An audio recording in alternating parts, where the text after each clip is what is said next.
आज कुछ अलग हट करके बातचीत करते हैं। एक महात्मा अकेले रहते थे, सिद्ध महात्मा थे, जाने पर सीधे गाली देकर भगा देते थे। वो किसी को अपने पास फटकने नहीं देते थे। नाम था उनका नीम करोली बाबा। आप नाम सुने होंगे, बहुत फेमस है। बीबी गिरी का नाम आपने सुना है? कौन थे बीबी गिरी? बराहगिरी, वेंकटगिरी, भारत के राष्ट्रपति थे।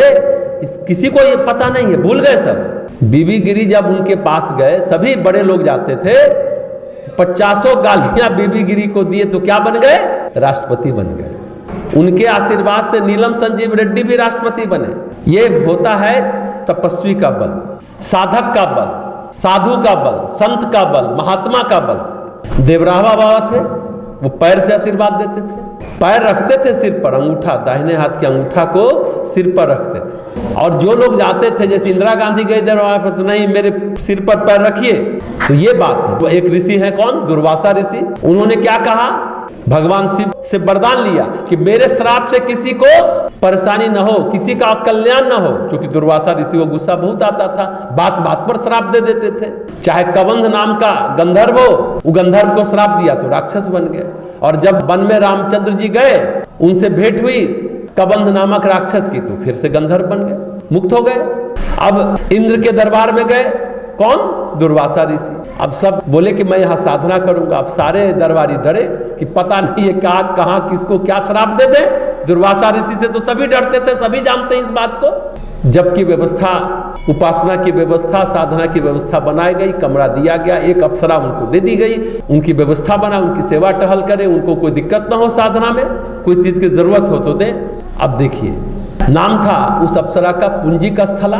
अब वो अप्सरा थी, तो अप्सरा का तो स्वभाव होता है नाच गान, घूमना फिरना, उछलना कूदना। अब वो दुर्वासा ऋषि को बड़ा कष्ट होता था। एक दिन गुस्सा के बोले, तू बानरों की तरह उछलती है, कूदती है, जा बानरी बन जा। अब वो पुंजिक स्थला से बन गई अंजना। अंजना नाम पड़ा बानरी का। और उसने क्या पैदा किया? रुद्रावतार हनुमान जी की माता बनी वो। तो श्राप भी वरदान बन जाता है, इस बात का ध्यान रखिएगा आप लोग। साधु कौन? विप्र कौन? ब्राह्मण कौन? नीम करोली बाबा, देवराहा बाबा, दुर्वासा ऋषि। विप्र कौन? नारद मुनि। सब नारद मुनि को कहते हैं खटपटिया है, सभी को लड़ाते भिड़ाते रहते हैं, इधर की बात उधर करते रहते हैं। शंकर जी की जब बारात जा रही थी तो दुर्वासा ऋषि भी गए थे।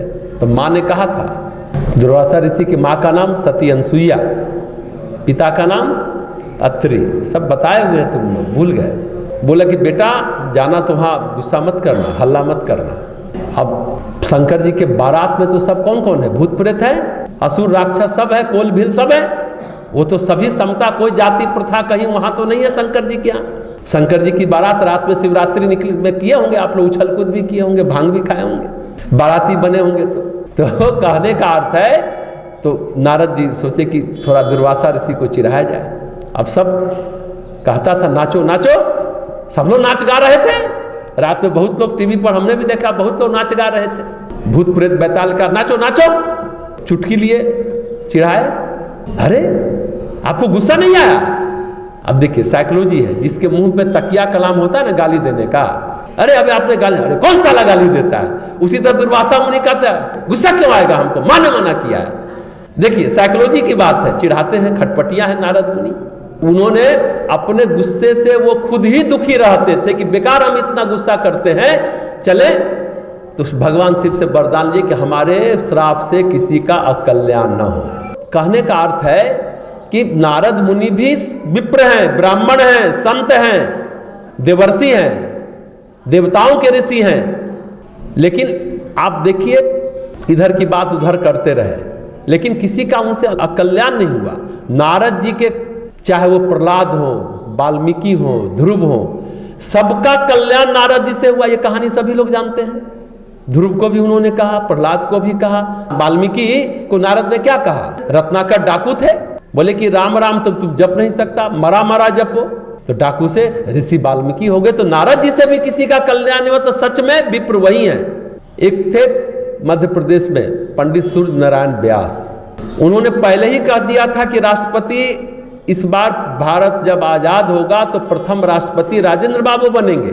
पर नेहरू जी नहीं चाहते थे कि वो राष्ट्रपति बने, वो राजगोपालाचारी को राष्ट्रपति बनाना चाहते थे। गांधी जी के समधी थे राजगोपालाचारी, लेकिन सरदार वल्लभ भाई पटेल अड़ गए कि राजेंद्र बाबू ही राष्ट्रपति बनेंगे। जब सूर्य नारायण व्यास जी से पूछा गया कि नेहरू जी तैयार नहीं है, तो उन्होंने कहा, अरे उससे क्या होता है, नियति तैयार है ना, राष्ट्र का कल्याण राजगोपालाचारी से नहीं होगा, राजेंद्र बाबू से होगा। और राजेंद्र बाबू देश के आजाद होते ही सिवान आ गए। जीरादेई बिहार के रहने वाले थे, बिहार चले आए थे कि अब चलो राष्ट्र स्वतंत्र हो गया। संविधान सभा के अध्यक्ष रहे थे, भीमराव अंबेडकर वगैरह सभी ने संविधान बनाया, उसके सदस्य अध्यक्ष थे राजेंद्र बाबू। हमने पिछली बार भी बताया, उसके एक सदस्य मात्र थे, क्योंकि उस समय उनसे पढ़ा लिखा भारत में कोई नहीं था। हम लोग कहते हैं कि अंबेडकर जी ने संविधान बनाया, एकदम बनाया है, इसमें कहीं कोई दो राय नहीं है, लेकिन सब चीज का फाइनल करने वाले बाबू राजेंद्र प्रसाद थे। और वो आ गए कि चलो गांव चलते हैं, गांव में ही जनसेवा करेंगे। जैसा हमने कहा ना, राजेंद्र बाबू कितने विद्वान थे, पूरे भारत में एक ही विश्वविद्यालय कलकत्ता विश्वविद्यालय था पूरे भारत में, उसके वो टॉपर थे। उस समय राजेंद्र बाबू LLD थे कानून में, LLB LLM करते हैं, वो LLD थे, डॉक्टरेट थे, डॉक्टर ऑफ लॉज, कानून में PhD, इतने विद्वान और भगवान का पूरा सम्मान करने वाले थे। और उनकी पत्नी थी अनपढ़। राजेंद्र बाबू ने पहली भोजपुरी फिल्म बनवाई थी, था कि अरे और बनाते हो भोजपुरी में बनाओ, सिवान के थे, भोजपुरी से लगाव था। बोले कि सब कुछ करते हो तो शायद जो गंगा मैया तो है पियरी चढ़े वो, जिसमें लता रफी सभी के गाने हैं, उन्होंने के कहने पर पहला बना था। और राष्ट्रपति भवन में अब सभी से वो भोजपुरी में बात करते थे अपने घर वालों से। हम लोग तो जरा सा बाहर जाते हैं तो अंग्रेज बन जाते हैं, अंग्रेज के भी डबल अंग्रेज बन जाते हैं, हिंदी भी उस चक्कर में। और मूल आप जड़ को छोड़ दीजिएगा और जो भाषा बोलिएगा तो और आपका फूहड़पन दिखेगा, आप और हल्के हो जाते हैं बाहर जाते। इसलिए बिहारियों को सब अपनी भाषा में बोलिए, चाहे बंगाली हो, चाहे तमिल का हो, कन्नड़ का, अपनी भाषा में बात करता है शान से, लेकिन बिहारी नहीं करता। लेकिन राजेंद्र बाबू से सीख लीजिए, भोजपुरी में ही बात करते थे। जैसा हम पिछली बार ही बताए थे, एक बार ब्रिटेन की महारानी आने वाली थी और नेहरू जी ने भड़का दिया राजेंद्र बाबू की पत्नी को, देखो मेम से हाथ मिलाएंगे, ये दूसरी महिला का हाथ छुएंगे मुझे, और उसको साथ साथ घूमेंगे। अब भड़क गई राजेंद्र बाबू, लेकिन अपनी पत्नी को बहुत सम्मान देते थे। पूरा कह सकते कि धर्मपरायण महिला थी, अनपढ़ होने से क्या होता है, धर्मपरायण थी। तो उनको लगता था कि अगर किसी से हाथ मिलाएंगे तो अपवित्र हो जाएंगे, सब भ्रष्ट हो जाएगा। जानते हैं हर एक पूर्णिमा को राष्ट्रपति भवन में सत्यनारायण व्रत कथा होती थी उस समय। आप लोग करते हैं अपने घर में? राजेंद्र बाबू और उनकी पत्नी करती थी, प्रत्येक पूर्णिमा को सत्यनारायण व्रत कथा करते थे राजेंद्र बाबू। ब्रिटेन की महारानी आने वाली है, सब स्वागत होता है राष्ट्रपति भवन में, आप लोग भी टीवी पर देखते होंगे। उन्होंने कान में कुछ कही, उन्होंने कान में कुछ फुसफुसाया, भोजपुरी में कहा, क्या कहा, नौकरियां चली जाएगी अगर हाथ नहीं मिलाएंगे, नौकरियां छूट जाएगी। पत्नी समझती थी तो नौकरी कर रहे हैं और नौकरी में बड़ा ठाट है, तो उन्होंने अनुमति दे दी। अब हाथ उथ मिलाए, वो गुस्साए ना, तो नेहरू जी को बड़ा आश्चर्य हुआ, करे कुछ हुआ नहीं। तो आकर के उनसे पूछे कि अरे आपने कान में क्या फुसफुसाया, क्या पाठ पढ़ाया, जो उन्होंने कुछ नहीं कहा। तो राजेंद्र बाबू हंसने लगे। जैसा हमने कहा, राजेंद्र बाबू संविधान विशेषज्ञ थे, संविधान सभा के अध्यक्ष थे, संविधान के कर्ता धर्ता वही थे, समझे ना। संविधान निर्माता के रूप में जरूर भीमराव अंबेडकर जी का नाम लिया जाता है, लेकिन उनसे भी ज़्यादा पढ़े लिखे राजेंद्र बाबू थे। और जैसा हम बताएं ना, लोग कहते हैं शूद्र, आजकल बहुत चल रहा है ना, बातें चलती रहती है ना, कैसे है वैसे है। अगर भीमराव अंबेडकर शूद्र थे, उनको भीमराव अंबेडकर कौन बना, अंबेडकर को अंबेडकर कौन बना, बड़ौदा के महाराज गायकवाड़, वो तो क्षत्रिय थे। उनसे पूछा क्यों, अरे हम राज्य का प्रतिभाशाली लड़का है, होनहार लड़का है, उन्होंने पढ़ाया, विदेश भेजा। ये जाति प्रथा जो हम बार बार कहते हैं, एक हर एक आदमी का अपना अपना स्वभाव वृत्ति है कि कोई किसी के साथ किस तरह से सम्मान के साथ व्यवहार करता है या असम्मान देता है, अपमान करता है। ये आदमी की वृत्ति है, जाति से ये डिसाइड नहीं होता, ये पर्सनालिटी है, व्यक्तित्व है। तो यही बात है।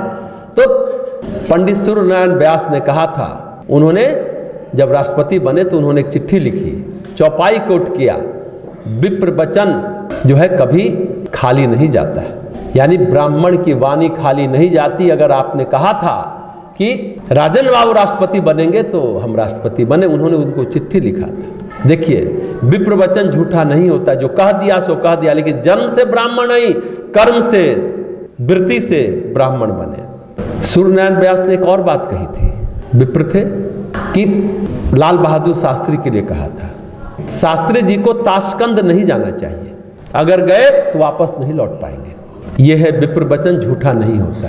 कुलदीप नैयर जो पत्रकार हैं, उन्होंने अपने पुस्तक में इस प्रसंग को लिखा भी है। ताशकंद, चूंकि वो साथ में गए थे लाल बहादुर जी के साथ, जब ताशकंद में समझौता हुआ पाकिस्तान के साथ और कुछ हिस्सा दे दिया दबाव में आकर के लाल बहादुर शास्त्री जी ने, और ताशकंद से फोन पर अपनी बेटी से पूछा, कुसुम मेरा फैसला कैसा लगा? बेटी ने कहा, आपको ये नहीं करना चाहिए था पिताजी। अरे अम्मा से बात कराओ, लाल बहादुर शास्त्री जी ने बेटी को कहा। तो बोली, अम्मा आपसे बात नहीं करेगी, अम्मा आपसे बहुत नाराज है, आपने जो फैसला लिया है उससे कारण आपसे बात नहीं करेगी।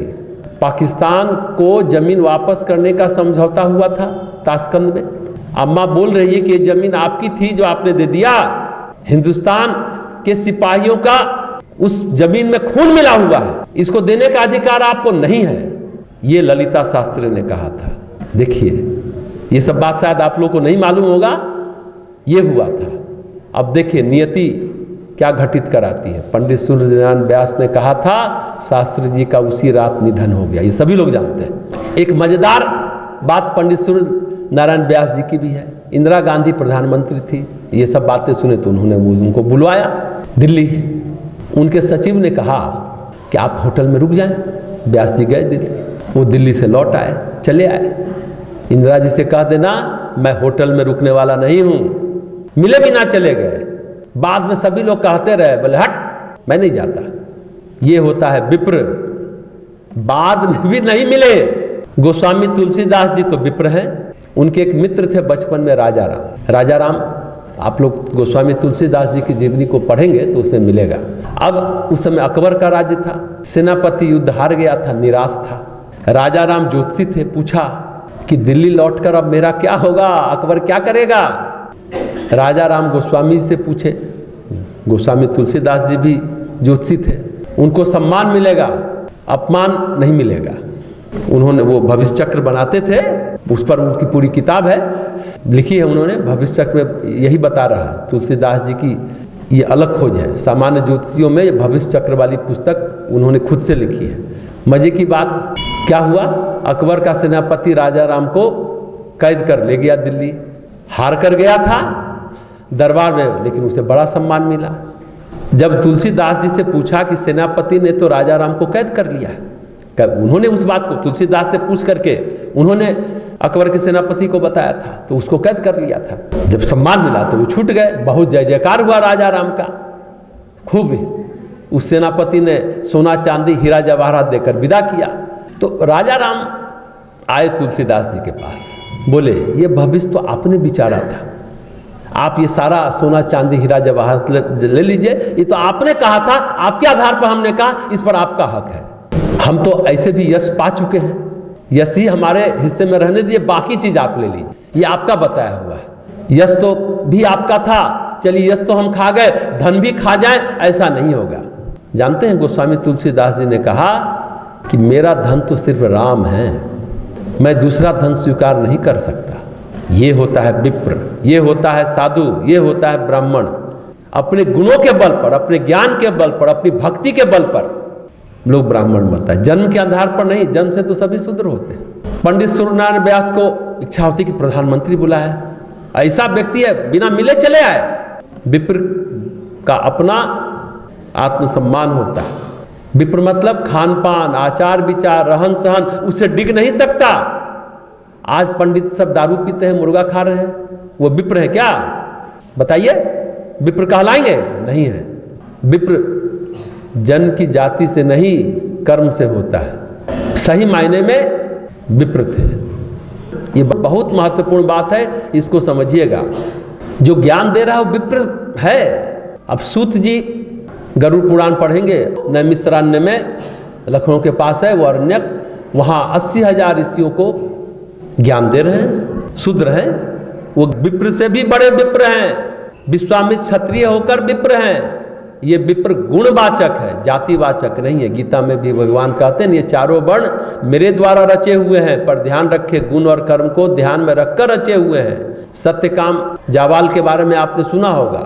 गौतम ऋषि ने कहा तुम विप्र हो, विप्र कभी असत्य नहीं बोलता। तुमने सत्य कहा कि मेरे माँ मेरे पिता का नाम नहीं बता पाई कि मैं दासी हूँ, कितने लोगों की सेवा मैंने की पता नहीं, तुम किससे पैदा हुए। वशिष्ठ मुनि भी तो शूद्र हो गए थे, ब्राह्मण में जन्म लिए थे, फिर श्राप मिला, सभी पिछली बार भी बताए थे, फिर उनका दोबारा जन्म हुआ तो शूद्र कहलाए थे। तो विप्र का मतलब कोई पंडित सूर्य नारायण व्यास, कोई सूत जी, कोई विश्वामित्र, कोई बुद्ध, कोई वशिष्ठ, कोई सत्यकाम जावाल, कोई नीम करोली बाबा, कोई नारद जी, कोई दुर्वासा जी, जिनके पास तपोबल नहीं है, आत्मविभूतियों से संपन्न नहीं है, वो विप्र नहीं है, चाहे जन्म कहीं भी हुआ हो।